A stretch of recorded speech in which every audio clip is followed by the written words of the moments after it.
Nga po mga ka-DIY, so meron naman tayong unit na natapos dito ngayon. So bali kakabitan na lang to ng inverter dito sa baba.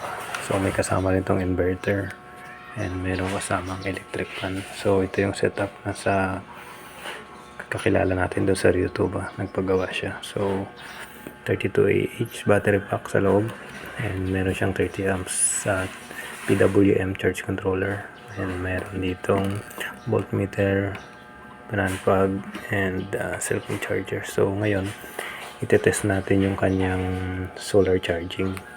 So itetest natin kung gumagana yung kanyang PWM controller. So first time siya itest ngayon.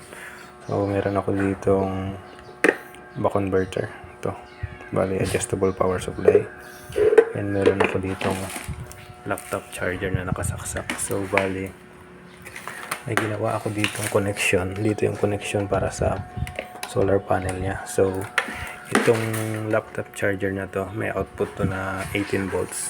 So kaya niyang gayahin yung kanyang voltage ng panel. So 15 volts pataas.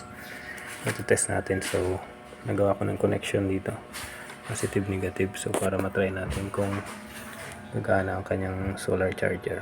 So saksak natin.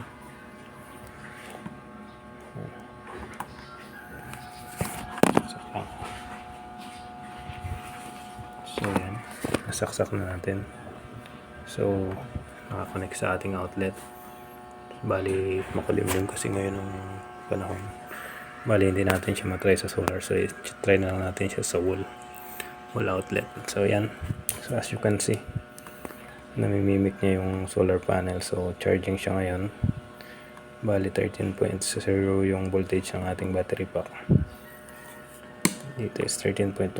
So as you can see, charging siya. So gumagana ang ating charge controller. And meron naman tayo ditong isang klase ng way ng pag-charge. Meron ako ditong ginawang power supply, adjustable power supply. So yan, bali isiset lang natin siya sa 14.6. Tignan natin kung ilang amps yung pumapasok sa kanya. Yan. So meron siyang pumapasok na yan 0.76 74 amps. Yan, pumapalo ng ganyan yung kanyang charging. So charging siya sa 14.6. So yun lang po, bali good yung testing natin.